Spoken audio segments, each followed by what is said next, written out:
Hello, प्रणाम। मैं divine soul Rami, आप सबका स्वागत है मेरी चैनल पे।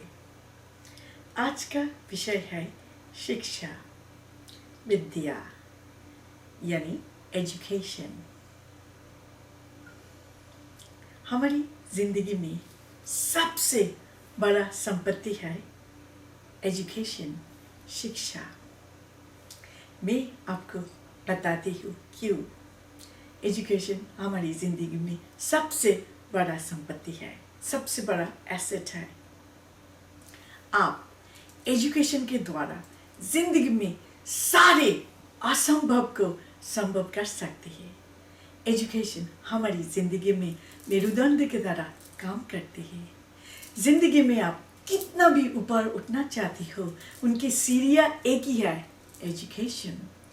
ये एजुकेशन इस तरह का टूल है, आप ये टूल को यूज़ करके ज़िंदगी में किसी भी इम्पॉसिबल को पॉसिबल कर सकते। आप कुछ भी बन सकते हो सकते हो, कर सकते हो। एजुकेशन के द्वारा आपकी भाग्य की ताला खुल जाएगी।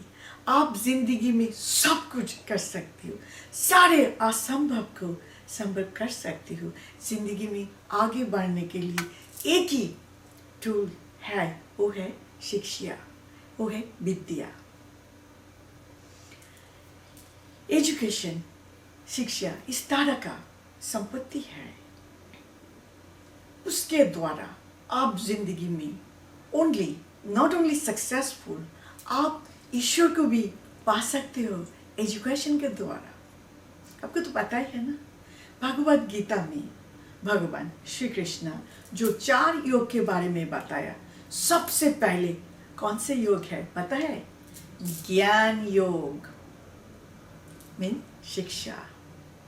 हर एक धर्म में शिक्षा को सबसे ऊपर का दर्जा दिया, क्योंकि एजुकेशन के द्वारा आपकी जिंदगी अच्छा हो जाएगी,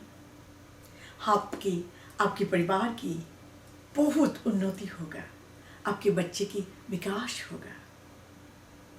एजुकेशन इतना इम्पोर्टेंट है, जैसे मैंने बोला हर एक धर्म में रिपीट ले बार बार बोला, एजुकेशन एजुकेशन एजुकेशन। एजुकेशन सबसे इम्पोर्टेंट है। आप एजुकेशन के द्वारा आसानी से भगवान को, ईश्वर को पा सकते हो। इसीलिए एजुकेशन इतना इम्पोर्टेंट है। मैं तो इतना एक्साइटेड हूँ आज आपके साथ बात करने के लिए, क्योंकि मैं एजुकेट ना होते, आज एजुकेशन को प्रायोरिटी ना देते, तो मैं आज आपके सामने नहीं होते।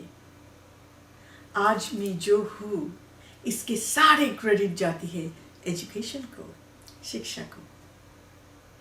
मेरे नानी जो मुझे पाल पोस कर बड़ा किया, हमेशा बहुत छोटा उम्र से मुझे उत्साहित किया पढ़ने के लिए। आज मैं आपके सामने हूँ, उसके सारी क्रेडिट जाती है मेरी नानी को। इसीलिए मैं आज आपको उत्साहित करती हूँ। आप किसी भी परिस्थिति में हैं, आपके आर्थिक क्षमता कितना भी बुरे है, मैं आप सबके सामने हाथ जोड़कर विनती करती हूँ, आप आपके बच्चे को स्कूल में भेजिए। आप अमीर हो और गरीब हो, कोई फर्क नहीं पड़ते। सबसे इम्पोर्टेंट, आपको कितना भी तकलीफ उठाना पड़ेगा, आप कृपा करके आपके बच्चे को स्कूल में भेजिए और उनको अच्छे से शिक्षा दीजिए। आप जब आपके बच्चे को पढ़ाएंगे, आपके बच्चे के ज्ञान की विकास होगा, आपके परिवार की, हमारे देश का उन्नति होगा, हमारी देश बहुत आगे बढ़ जाएगी। ये विद्या, ज्ञान इस तरह का संपत्ति है, मैं आपको कैसे बताऊं? चलो मैं एक उदाहरण देती हूँ। हमारी अमेरिका में जब कोई कारण के लिए पति पत्नी डिवोर्स फाइल कर दिया कोर्ट में, तो कोर्ट क्या करते हैं, सारी संपत्ति को दो भाग में, दो हिस्सा में भाग कर देती है। आधी चली जाती है पति के पास, आधी हिस्सा चली जाती है पत्नी के पास। दोनों को आधे आधे भाग देती है। मगर मैं ये आपको बताती हूँ, ज्ञान इस तरह का संपत्ति है, आपको कभी भी किसी के साथ शेयर नहीं करना पड़ेगा।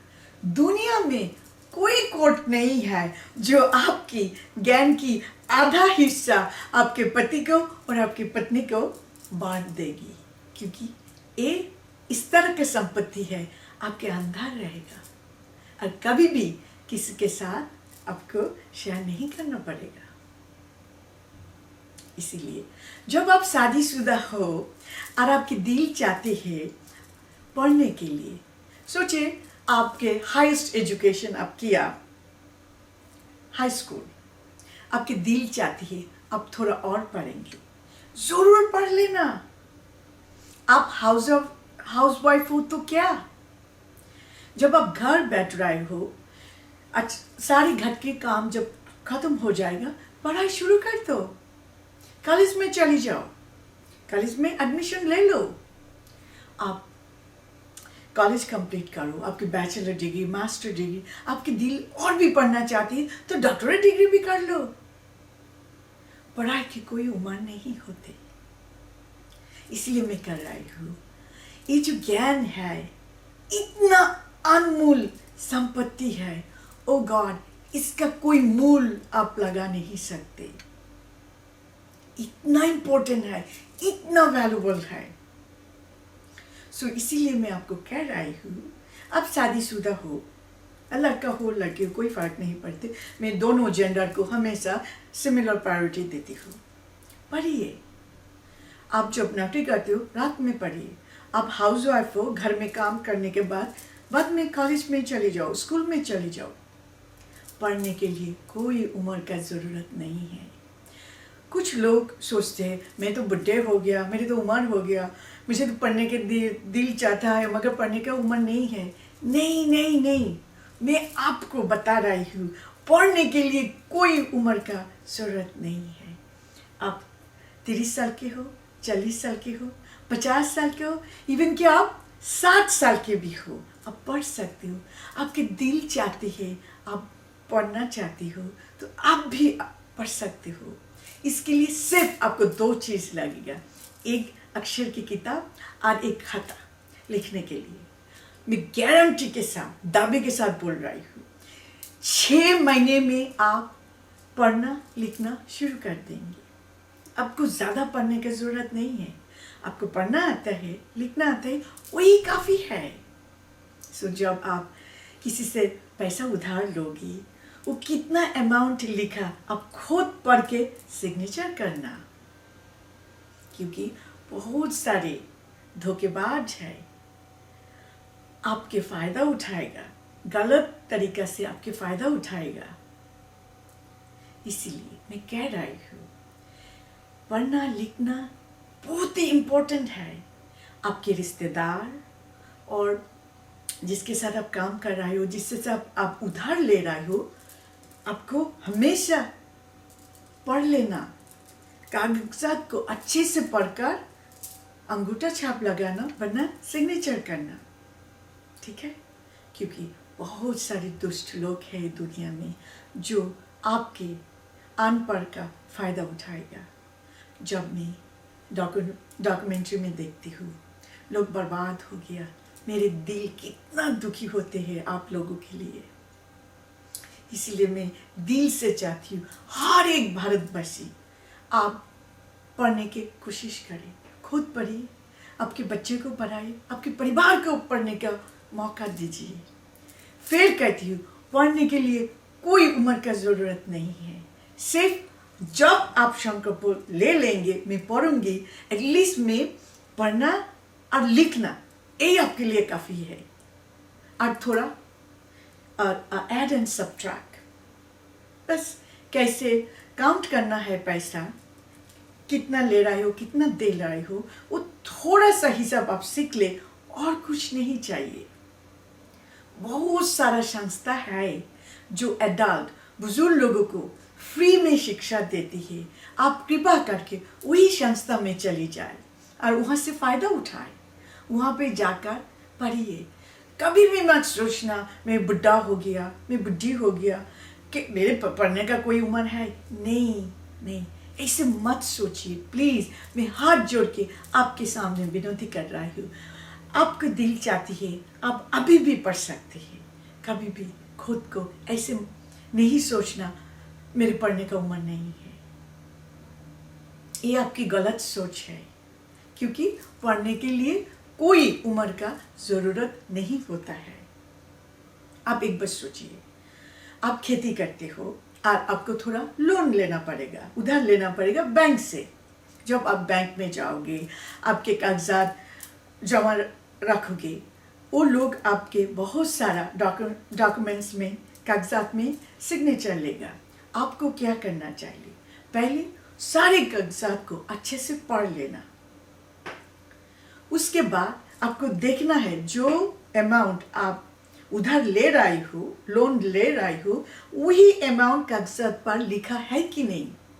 खुद को चेक करके देखना, क्योंकि कभी कभी दूसरों पर भरोसा करना भी गलत है, क्योंकि इस दुनिया में कुछ गलत इंसान है, वो आपकी फ़ायदा उठाएगा, आपके अनपढ़ का फ़ायदा उठाएगा। इसलिए मैं इतना एक्साइटेड हूँ। मैं चाहती हूँ आप सब लोग पढ़ें, और कुछ नहीं चाहिए। मैं चाहती हूँ सिर्फ आप पढ़ सकते हैं और अब थोड़ा लिख भी सकते हैं। आपके लिए बड़े बड़े डिग्री डिप्लोमास का कोई ज़रूरत नहीं है। ये उम्र में आप सिर्फ पढ़ना और लिखना आपको आएगी तो ही काफ़ी है। कुछ लोग आप हैं, मुझे बहुत दुख आती है। आप कहते हो हम गरीब हैं, बच्चा पढ़कर क्या करेगी? मैं आपको दावे के साथ कह रही हूँ, बच्चा पढ़कर सब कुछ करेगी। बच्चे पढ़कर बहुत अच्छे इंसान बनेगी, बहुत अच्छे नौकरी करेगी, व्यापार करेगी। आपकी परिवार की, हमारी देश की उन्नति होगी। कृपा करके कभी भी ऐसे मत सोचना हम मजदूर हैं, हम गरीब हैं, बच्चा पढ़कर क्या करेगी। कभी भी मत सोचना प्लीज़, क्योंकि पढ़ के ही सब कुछ करेगा। ये जो आज आपकी गरीबी है, ये गरीबी चली जाएगी। आप अच्छी जिंदगी जिएंगे। आपके आर्थिक, आपके शारीरिक दोनों फायदा होगी। शिक्षा हमारी ज्ञान को बहुत आगे बढ़ा देती है। हम अच्छे बुराई का फर्क कर सकते हैं, क्योंकि हमारे अंदर ज्ञान है। ज्ञान के द्वारा हम बहुत कुछ पहले से देख सकते हैं, अंदाजा लगा सकते हैं। और अनपढ़ लोगों के लिए ये बहुत ही कठिन है, क्योंकि उनके अंदर ज्ञान नहीं है। और बहुत सारे दुष्ट लोग हैं, भोले भाले इंसान का फायदा उठाते हैं। इसीलिए मैं फिर आपसे रिक्वेस्ट करती हूँ, आप खुद पढ़िए, आपके बच्चे को पढ़ाइए, आपके परिवार को पढ़ाइए। विद्या, शिक्षा इस तरह का संपत्ति है, ये आपके अंदर सुरक्षित रहेगा। इसके लिए आपको कोई एक्स्ट्रा प्रोटेक्शन का ज़रूरत नहीं है। आपकी ये अनमोल धन संपत्ति, आपके ज्ञान को रखने के लिए आपको बैंक से कोई लॉकर और सेफ डिपॉजिट बॉक्स रेंट में नहीं लेना पड़ेगा। ये आपके अंदर सुरक्षित रहेगा और जिंदगी में आगे बढ़ने के लिए आपको बहुत उत्साहित करेगा। ये इतना वैल्यूबल, इतना अनमोल संपत्ति है। ये है विद्या, ये है शिक्षा। सो आप लोग अच्छा रहिए, खुश रहिए, अच्छी जिंदगी जिए, खुद भी पढ़िए, बच्चे के भी पढ़ाइए। Thank you. प्रणाम। मैं आपको सूचित करना चाहती हूँ कि मैं एक नॉन प्रॉफिट संस्था खोल रही हूँ जिसमें एक अनाथ आश्रम, वृद्धाश्रम, विधवाओं के लिए आश्रम, धर्मशाला, स्कूल, कॉलेज, भगवान विष्णु का मंदिर, सुंदर तालाब और पार्किंग लॉट होगा। ये संस्था कोलकाता, पश्चिम बंगाल, भारत में होगी। धन्यवाद।